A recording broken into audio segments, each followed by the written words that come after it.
Damai sejahtera Allah yang melampaui segala akal, itulah juga yang memelihara hati dan pikiranmu di dalam Kristus Yesus Tuhan kita. Amin.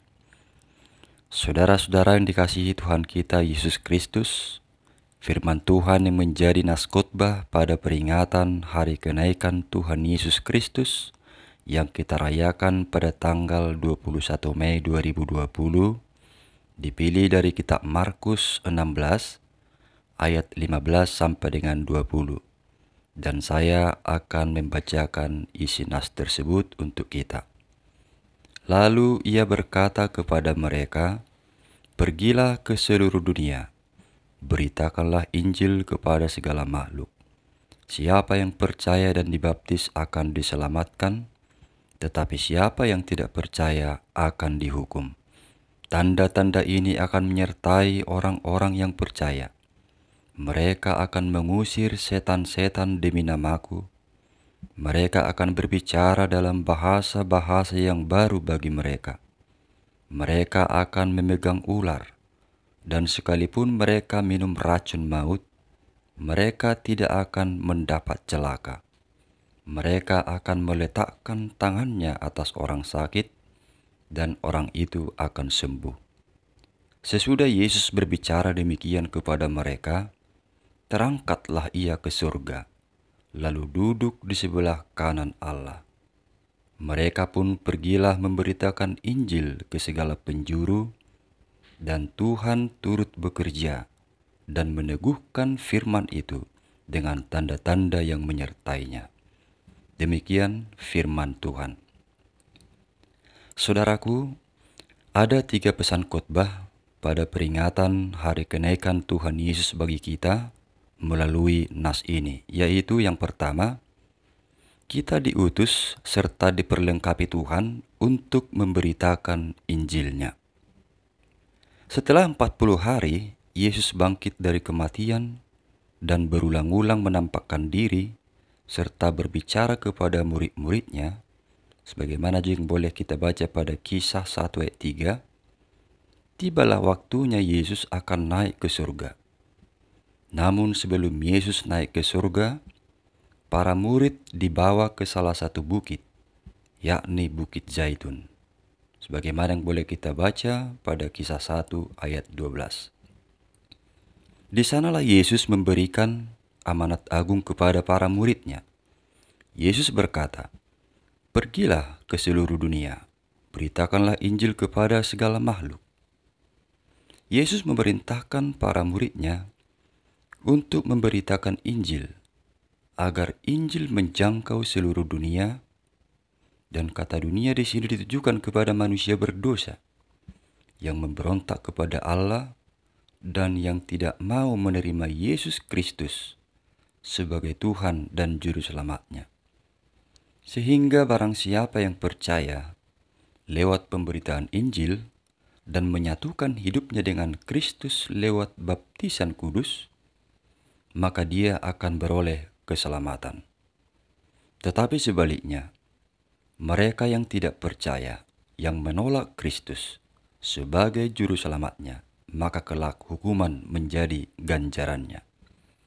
Yesus sudah tahu bahwa memberitakan Injil bukanlah pekerjaan yang mudah, malah sangat berisiko, apalagi ketika berhadapan dengan orang yang anti Injil Kristus. Karena itulah diperlengkapinya orang percaya itu, khususnya para murid-murid, dengan berbagai tanda penyertaan Tuhan, sehingga mereka dimampukan untuk menghalau dan menaklukkan berbagai rintangan yang mungkin terjadi dalam memberitakan Injil tersebut, seperti yang bisa kita baca pada nas khotbah ini di ayat 17 sampai 18. Saudaraku, sebagaimana Yesus mengutus para murid-muridnya, demikian jugalah Yesus mengutus kita, orang-orang percaya di masa kini, untuk melakukan tugas panggilan memberitakan Injil. Tugas panggilan itu jugalah yang menjadi titik berangkat orientasi pelayanan gereja, khususnya gereja HKBP di tahun 2020 ini. yakni membangkitkan kembali pelayanan sending baik secara internal maupun eksternal. Sebab salah satu tanda gereja yang hidup adalah ketika gereja itu melaksanakan tugas panggilannya sebagai pemberita Injil. Apabila gereja tidak melaksanakan pemberitaan Injil, maka gereja tersebut bukan gereja yang hidup dan benar. Di zaman teknologi komunikasi yang semakin maju pada saat ini, tentu tidak lagi sulit sebenarnya bagi gereja atau orang percaya untuk memberitakan Injil, khususnya lewat bantuan media internet, meskipun tidak bertemu secara langsung. Dan kemajuan teknologi itu bisa kita pandang sebagai salah satu perlengkapan yang diizinkan Tuhan bagi kita untuk mewartakan kabar sukacita yang daripada Tuhan. Tentu kemajuan ini patut kita syukuri dan kita gunakan untuk melakukan tugas pemberitaan Injil yang disertai dengan tindakan dan perbuatan untuk mencerminkan kasih Kristus.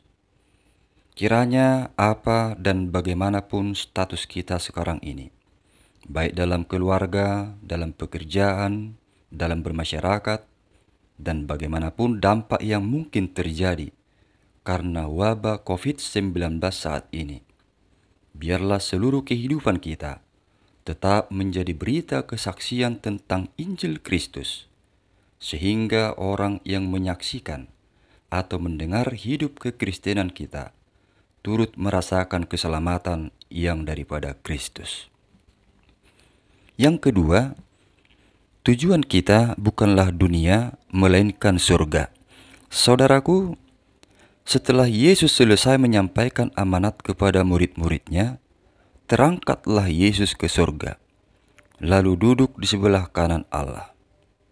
Yesus naik ke surga adalah sekaligus untuk mempersiapkan tempat bagi orang percaya. Hal itu sangat jelas diberitakan dalam Injil Yohanes 14 ayat 2b-3. Di sana dikatakan, "Sebab aku pergi ke situ untuk menyediakan tempat bagimu. Dan apabila aku telah pergi ke situ dan telah menyediakan tempat bagimu, aku akan datang kembali dan membawa kamu ke tempatku, supaya di tempat di mana aku berada, kamu pun berada."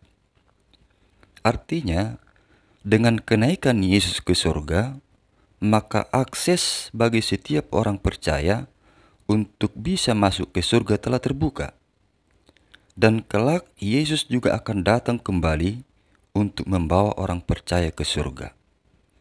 Jadi bila tujuan kita adalah surga, maka jangan biarkan hidup kita larut dalam keindahan dan kenikmatan dunia yang fana ini, sehingga tidak mementingkan tujuan hidup yang sebenarnya, yakni surga. Jadi mumpung Tuhan masih memberikan waktu dan kesempatan bagi kita di dunia ini, lakukanlah segala pekerjaanmu atau tanggung jawabmu di dalam takut akan Tuhan, dan tinggalkanlah segala hal yang bisa merintangi hidupmu menuju ke surga. Yang ketiga, jangan takut melakukan perintahnya. Yesus telah berjanji untuk menyertai dan meneguhkan kita. Saudaraku, meskipun Yesus naik ke surga, bukan berarti kita ditinggalkan begitu saja, melainkan Dia telah berjanji untuk turut bekerja dan menyertai serta meneguhkan kita dalam melakukan perintah-Nya. Pada ayat 20 dikatakan, "Mereka pun pergilah memberitakan Injil ke segala penjuru, dan Tuhan turut bekerja dan meneguhkan firman itu dengan tanda-tanda yang menyertainya."